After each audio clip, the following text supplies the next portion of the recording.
Five, four, three, two, one. Hey, what's up, everybody watching this business show? I am your host, DJ Anthony. How you doing, kids? Okay, so today's business show, we're going to be talking about how to collect a past due. Okay, so I've been in business about 30 years, and I'm not saying I know everything, but I know a little something, and I want to share with you. We could share information back and forth and help each other. Okay, so today's show, how to collect a past due. Now, pla- plast, past dues are not something anybody really wants to talk about.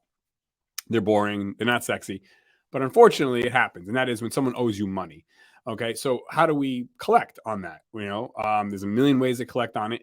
And it's a pain in the ass. So, for me, I own multiple businesses, but in general, I work with two types of business or customers, and that is your government accounts, large corporation accounts, and I also have your regular people, one on one, a family or a person hiring us for our services or product. So you will have some similarities on how you're going to collect and how you're going to handle it, but there are some differences. So let's start off with well, for starters, it's best not to get into that position if you can, but especially working with large corporations or governments, you're going to get into past due, meaning you're not getting paid right away. You're going to wait, a few weeks, few months. So that's considered a past due in my book, because getting paid promptly is the day of, or when that product is delivered. Okay. So let's start off with the corporations. Presumably you have a contract or something, and so when you have a contract or it's understood that we're going to either deliver this product or these services, you would stipulate 30-day grace period or 60-day grace period or 90-day grace period, whatever it is, and then after that it would be past due. So now how do you collect on it? With corporations or governments, basically you're a one in a million. They're doing so much business. You're it's not that you're not important, but you're not important. It's just that there's so many other vendors and so many other products that are those corporations or governments are using. So you're one of many. So what you have to do is, there's an old saying, the bird that cries loudest gets fed first. So one great way to resolve a past due with a government, a local municipality, or a large corporation is to be pleasantly persistent. So you want to follow up once a week, once every other week. You want to know basically you want to find out who's cutting the checks. If it's a government, it's going to be mayor and council or whatever the the board or something like that. But you want to find out who that person or persons are, because you can have a contact person, but they're not paying you the bill. So you want to get past that and ask that contact person, who do I speak to write, who writes the checks or whatever. You'll find out. You want to find that person or persons and deal with them directly. And then you follow up. Did you get our invoice, or did you get our bill? Or okay, when do you think we'll be getting paid? You want to have a relationship, a mini relationship with that person or persons. That's how you resolve the government or large corporation out past due bill or account. And so now if it's a person, that's a little harder, because in the sense of, usually corporations and governments, they're going to pay you. They might be late, but they're going to pay you. If you got a person that owes you money, they may or may not pay you. Now you got a problem. And so it depends on how much money they would owe you. Do you want to even go to court for this? And that really stinks. So with the person, same premise, you would follow up pleasantly, every week, or ask them, would you like to be put on a payment plan? This is where on your back end, you want to have capabilities to accept Venmo or Zelle and credit cards and debit cards, on top of, your cash and checks. But you would want to ask that customer, and you don't want to be, a jerk about it, because, unlike governments, they're probably, maybe they're struggling, or, it's going to be harder for them to pay you one on one, and not a government agency or a corporation. So you're going to have to be a little bit extra patient and persistent. Ask them, I can put you on a payment plan, Mrs. Jones, Mr. Jones, whatever. You might have to lower the price and just get some kind of money for your service or product. If you're going to be all hardcore, like, no, it has to be this, or all right, this is dealing with one person now, not a corporation. And because going to court, I'll like I've done that, and I don't know. Do you want to spend $1,000 to get $100? Like, makes sense. So if you get lawyers involved or your time and effort and all that stuff, so you want to kind of stay away from you know threatening or taking to small claims. It's really not. You know, the other thing is ask. Is there a problem? Like, did you not like the product or service?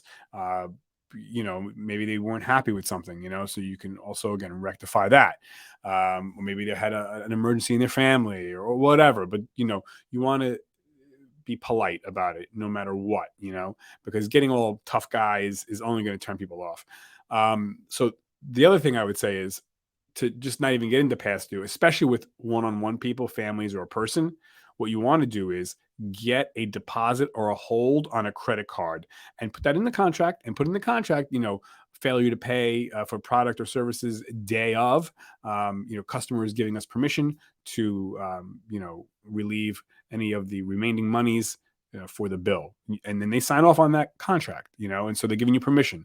That helps me a lot, because if one of my businesses is DJing. So if we're DJing a wedding and the person paying is like totally sloshed and not even aware, like we're not getting paid that night, so that's okay, because I have their credit card on file and I can just run the credit card and boom, I get paid. You want to add a fee to that, whatever, put it all in the contract ahead of time, so everything's upfront and transparent. Or if they try to, if they're a bad person, which sometimes it happens, very rare, but again, you have some recourse, because you really don't want to go to court, and you really don't want to be calling them every other week. Oh, where's my money? So you would also maybe want to send, emails, old-fashioned letters, signature confirmations, things like that. That's a great way to not get into past dues with personal, private contracts, is get a credit card number, not a debit card. You want a credit card, but debit, might not be the worst thing either. But you want some kind of safety valve, safety net. So if they can't pay the day of, or there's an issue, you have a little bit of recourse there to get paid, and then again, you put that in your contract, so everyone's up front, and you take that credit card, and so you would go on, your smartphone and download one of those credit card apps that you can, read a credit. I think Square that we use, but so those are the best ways to handle past dues. And look, if you're going to do government contracts or big corporation contracts or anything, I don't care if you're selling apples or you're selling helicopters, like you're going to wait. I have companies that I work for that are Fortune 500 companies, and sometimes they make us wait 7 months. So like now I know that, so that's up to me. Do I want to take this account or not? So so you got to think about that. Obviously with smaller customers, yeah, you want to deposit up front, blah blah blah blah blah. But I find that the honey works better than a fly swatter. And you, especially with personal one-on-one customers, and even the bigger, like I said, even the governments and big corporations, you want to try to be understanding. The world doesn't revolve around you. The world doesn't revolve around me. And we all want our money, but be patient, be kind. You can be pleasantly assertive and still get your message through. And so, but the key is the prophylactic aspect of it is get the credit card, get the protection prior, so then you don't really have to get into these past dues for personal accounts. And even some corporations will give you the corporate credit card, possibly, prior. So, and then, you got to be patient, be persistent, follow up emails, a phone call, paper letters, keep a log of, who you spoke to, when you spoke to, what time you spoke to. So when they ask you, oh, who'd you speak to? Because I don't know. I didn't speak. I don't know. I spoke to somebody, but they said that they're not going to pay this week. Well, whose name? I don't know. Keep a log of who you're speaking to, when you're speaking to them, name, date, extension number, phone number, email, so you won't want that, obviously. So I don't know if it's obvious, but, and, if you're communicating email, that's easy because you have the docket of who you're speaking to, but verbally, you want to keep a log for yourself too. Anyway, so I hope that helps. And past dues, it's part of life, it just happens. But, pleasant, gracious, empathetic, and it'll work out for you, my friend. I'm proud of you. I know you can do it. DJ Tony, over and out. Check back for some new shows coming up shortly. And click this, click that, click that, click this, click that. Boom, boom, boom, boom, boom. Click it all here. Okay. Thanks, everybody. 5, 4, 3, 2, 1. Bye.